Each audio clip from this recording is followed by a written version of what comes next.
Hello friends, Kunjus ഗാലറിയിലേക്ക് ഏവർക്കും സ്വാഗതം. അപ്പോൾ നമ്മളിന്ന് സ്റ്റിച്ചിങ്ങിന് ഹെൽപ്ഫുൾ ആയിട്ടുള്ള ഒരു ഐഡിയ ആണ് ഇന്ന് ചെയ്യാൻ പോകുന്നത്. അതിന് നമ്മൾ ഇങ്ങനത്തെ ഒരു എലാസ്റ്റിക് എടുത്തിട്ടുണ്ട്. എലാസ്റ്റിക്കിന് സിക്സ് ആഗ്, ഈ മെഷീനിൽ നമ്മൾ സിക്സ് ആഗ് അടിച്ചിട്ട് ഇങ്ങനെ ജോയിൻ ചെയ്തിട്ടുണ്ട്. നമുക്ക് വേണമെന്നുണ്ടെങ്കിൽ നോർമൽ മെഷീനിലായാലും ഇങ്ങനെ സ്റ്റിച്ച് ചെയ്താലും മതി. പിന്നെ ഞാൻ എടുത്തിരിക്കുന്നത് ഇവിടെ ഒരു ബോട്ടിലാണ്. ഈ ബോട്ടിലിന് നമുക്ക് ബോട്ടിൽ ഫുള്ള് വേണ്ട, നമുക്ക് ഇതിൻ്റെ ക്യാപ്പ് മാത്രമാണ് വേണ്ടത്. അപ്പോൾ ഞാൻ ക്യാപ്പ് എടുക്കുന്നുണ്ട്. ഇപ്പോൾ ഇത്രയും ഏകദേശം ഒരു വലിപ്പം നമ്മുടെ ഈ കൈമ നമുക്ക് ഈ നീഡിൽസ് ഒക്കെ വയ്ക്കാൻ ഹെൽപ്ഫുൾ ആവുന്നൊരു ഇതാണ് ഐറ്റാണ് നമ്മളിപ്പോൾ ഉണ്ടാക്കാൻ പോകുന്നത്. അപ്പോൾ ഏകദേശം നമ്മുടെ കൈമയ്ക്ക് ഒരു വലിപ്പത്തിനൊരു ബേസ് ആയിട്ട് വെക്കാൻ വേണ്ടിയിട്ടൊരു ചെറിയൊരു മൂടികയോ അല്ലാന്നുണ്ടെങ്കിൽ ഇത്തിരി ഹാർഡായിട്ടുള്ള കാർഡ്ബോർഡ് ബോക്സോ അങ്ങനത്തെ എന്തെങ്കിലുമൊക്കെ മതി. പിന്നെ നമ്മൾ ഒരു ഫാബ്രിക് വേസ്റ്റ് ആയിട്ടുള്ള നമ്മൾ തയ്ച്ചു കഴിഞ്ഞാൽ ബാക്കി വരുന്ന കുറച്ച് മെറ്റീരിയൽസ് അല്ലാന്നുണ്ടെങ്കിൽ അങ്ങനത്തെ എന്തെങ്കിലും എടുത്തിട്ട് നമ്മൾ ഈ ഒരു മൂടിയായിട്ട് കുറച്ചുകൂടി വട്ടത്തിൽ കട്ട് ചെയ്തെടുക്കാണ് വേണ്ടത്. ഫസ്റ്റ് നമുക്ക് ജസ്റ്റ് മാർക്ക് ചെയ്യാം.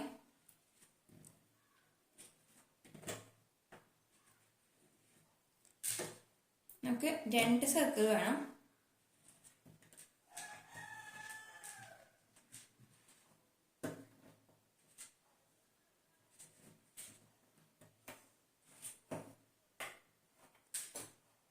ഫസ്റ്റത്തെ സർക്കിൾ എന്ന് വെച്ചിട്ടുണ്ടെങ്കിൽ നമുക്ക് ഇതിങ്ങനെ വെച്ചിട്ട് ഇങ്ങോട്ടേക്ക് കവർ ചെയ്ത് വേണം. അപ്പൊ ഇതിനെക്കാട്ടിയും കുറച്ചുകൂടി വട്ടത്തിൽ കൂട്ടിയെടുക്കാം.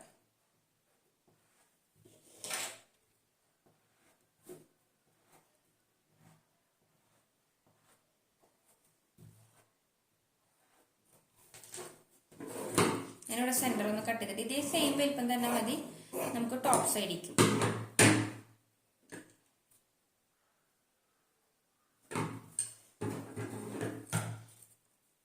ഞാൻ ഇവിടെ കട്ട് ചെയ്യാൻ പോണം.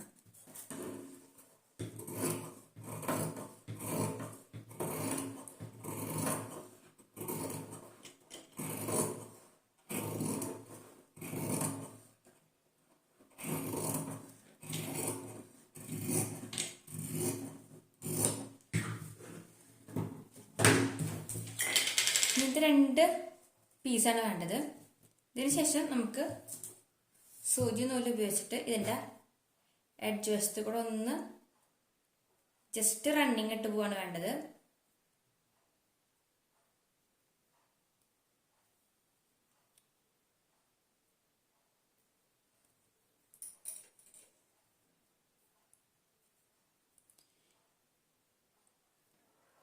ജസ്റ്റ് ഈ റണ്ണിങ് എടുത്ത് എന്താണെന്ന് വെച്ചെങ്കിൽ നമുക്ക് ഇങ്ങനെ ഈ ഒരു മൂടിക വെച്ചിട്ട് നൂല് വലിക്കുമ്പോൾ കറക്റ്റായിട്ട് ഇങ്ങനെ വരാൻ വേണ്ടിയിട്ടാണ് നമ്മളിങ്ങനെ റണ്ണിങ് ഇട്ട് കൊടുക്കുന്നത്. അപ്പം ഞാൻ ആദ്യമേ പറയാണ്, നമ്മുടെ ചാനൽ ആദ്യമായിട്ടാണ് കാണുന്നതെങ്കിൽ സബ്സ്ക്രൈബ് ചെയ്യാൻ മറക്കരുത്. അതുപോലെ തന്നെ വീഡിയോ ഇഷ്ടമാവുകയാണെങ്കിൽ ലൈക്ക് ചെയ്യുക. നമ്മുടെ ചാനലിൽ സ്റ്റിച്ചിങ് റിലേറ്റഡ് ആയിട്ടുള്ള വീഡിയോസൊക്കെയാണ് ഇടുന്നത്. അപ്പോൾ ഇൻട്രസ്റ്റ് ഉള്ളവർ ജസ്റ്റ് അതിൽ ബ്ലൗസ് തയ്ക്കുന്നതും അതുപോലെ തന്നെ ഗൗണുകൾ തയ്ക്കുന്നത്, പിന്നെ ഇലക്ട്രിക് മെഷീനെ കുറിച്ച് കുറേ മെഷീൻസിനെ കുറിച്ചിട്ട് പറയുന്നുണ്ട്. അങ്ങനെ കുറേ വീഡിയോസ് നമ്മുടെ ചാനൽ നമ്മൾ അപ്ലോഡ് ചെയ്തിട്ടുണ്ട്. അപ്പോൾ ജസ്റ്റ് ഒന്ന് എല്ലാവരും വാച്ച് ചെയ്ത് സപ്പോർട്ട് ചെയ്യുക.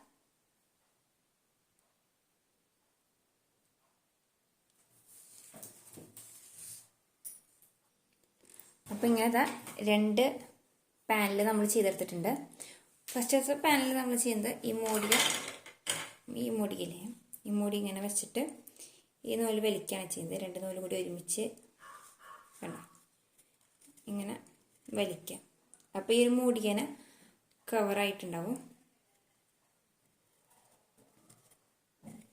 എന്നിട്ട് നമ്മൾ ടൈറ്റിൽ കെട്ടി കൊടുക്കുകയാണ് ചെയ്യുന്നത്.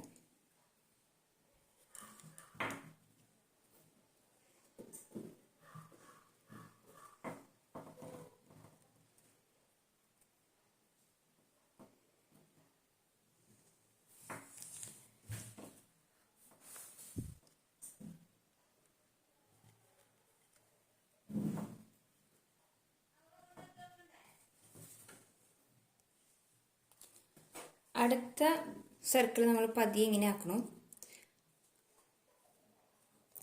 ഈക്വലായിട്ട് എല്ലാ സൈഡിലേക്കും ചെറിയ ചെറിയ ഫ്ലീറ്റ്സ് വെക്കുക. അതിനുശേഷം ഇങ്ങനത്തെ ഫൈബറിൻ്റെ പഞ്ഞി എടുക്കുക. അത് ജസ്റ്റ് ഒന്ന് ഇതിൻ്റെ ഉള്ളിലേക്ക് ഫില്ല് ചെയ്യുക.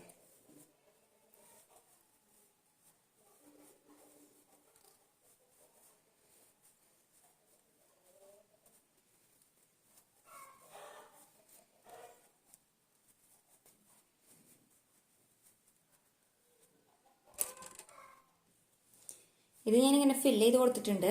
പിന്നെ കുറച്ച് ഞാൻ ഇതിൻ്റെ ഒരു ക്യാപ്പിൻ്റെ ഉള്ളിലേക്കും വയ്ക്കുന്നുണ്ട്. അതിന് ശേഷം ഇത് രണ്ടും കൂടി ഇങ്ങനെ ഒരുമിച്ച് പിടിച്ചിട്ട് ഈ സൈഡിൽ കൂടെ നമ്മളിങ്ങനെ ഹെം ചെയ്ത് കൊടുക്കുകയാണ് വേണ്ടത്.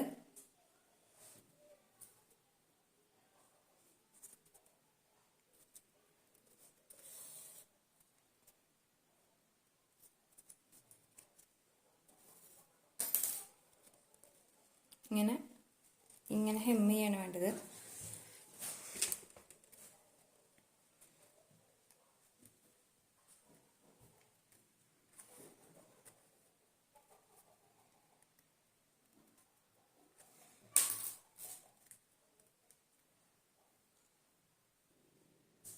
അപ്പോൾ ഇതാ ഇവിടെ ഇങ്ങനെ ഉണ്ട ഒരു ചെപ്പ് മാതിരി ഇങ്ങനെ നല്ല ഭംഗിയിൽ നമ്മൾ ഇവിടെ ഹെം ചെയ്തെടുത്തിട്ടുണ്ട്.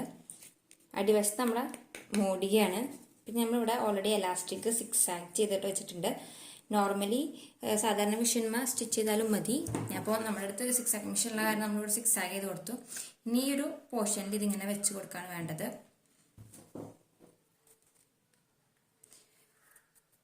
ഇതൊക്കെ നമുക്കിപ്പോൾ ഹെമ്മിങ് ചെയ്യുന്നവർക്കായാലും അല്ലെങ്കിൽ ഇപ്പോൾ പെട്ടെന്ന് ഈ ഷിഫോൺ ടൈപ്പ് അങ്ങനത്തെ കുറച്ചുകൂടിയും അങ്ങനത്തെ ഫാബ്രിക് ആകുമ്പോൾ ഒന്ന് എന്താ പറയുക, നമുക്കിപ്പോൾ ഒരു നീഡിൽ അല്ലാന്നുണ്ടെങ്കിൽ ഒരു ഇത് വയ്ക്കണം എന്നുണ്ടെങ്കിൽ ഇങ്ങനത്തെ ഒരു സാധനം നമ്മുടെ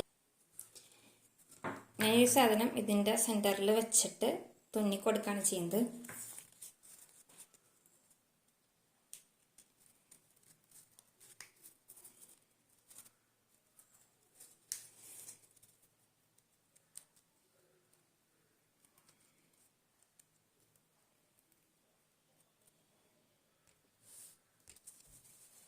അങ്ങനെ നമ്മുടെ ഈ ബാൻഡ് ഇവിടെ ശരിയായിട്ടുണ്ട്. അപ്പോൾ നമുക്കിത് ജസ്റ്റ് കൈമിട്ട് കാണിച്ചിട്ടാണ് ഞാൻ. ഇലാസ്റ്റിക് ആയ കാരണം ആരുടെ കൈമയ്ക്ക് വേണമെങ്കിലും നല്ല സ്യൂട്ടായിട്ടിരിക്കും. പിന്നെ നമുക്ക് ഈ സാധനം ഉപയോഗിച്ച് നീട്ടിലിങ്ങനെ കുത്തി വയ്ക്കാനും ഒക്കെ, മീൻസ് നമുക്കിപ്പോൾ വല്ല ഗൈഡ് ആവശ്യമുണ്ടെന്നുണ്ടെങ്കിൽ അല്ലെങ്കിൽ ലൈനിങ്ങോട് തമ്മിൽ ജോയിൻ ചെയ്യുമ്പോൾ അതിനൊക്കെ നമുക്ക് ഇങ്ങനത്തെ പിന്നുകൾ ആവശ്യമാണ്. അപ്പോൾ പിന്നുകളെ കുത്തി വയ്ക്കാനും അതുപോലെ തന്നെ നമുക്കിപ്പോൾ ഹെമ്മിങ് ചെയ്തുകൊണ്ടിരിക്കുകയാണെന്നുണ്ടെങ്കിൽ ഹെമ്മിങ് നീട്ടിൽ വയ്ക്കാനൊക്കെ ഇത് വളരെയധികം ഹെൽപ്ഫുള്ളാണ്. അപ്പോൾ ഇന്നത്തെ വീഡിയോ ഏവർക്കും ഇഷ്ടമായി ഞാൻ വിചാരിക്കുന്നു. വീഡിയോ ഇഷ്ടമായവർ തീർച്ചയായിട്ടും ലൈക്ക് ചെയ്യുക. അതുപോലെ തന്നെ നമ്മുടെ ചാനൽ ആദ്യമായിട്ടാണ് കാണുന്നതെങ്കിൽ സബ്സ്ക്രൈബ് ചെയ്ത് സപ്പോർട്ട് ചെയ്യുക. തുടർന്നും വീഡിയോകൾ കാണുന്നതിനായി ബെൽ ബട്ടൺ ഒന്ന് എനേബിൾ ചെയ്യുക. See you in another video. Bye.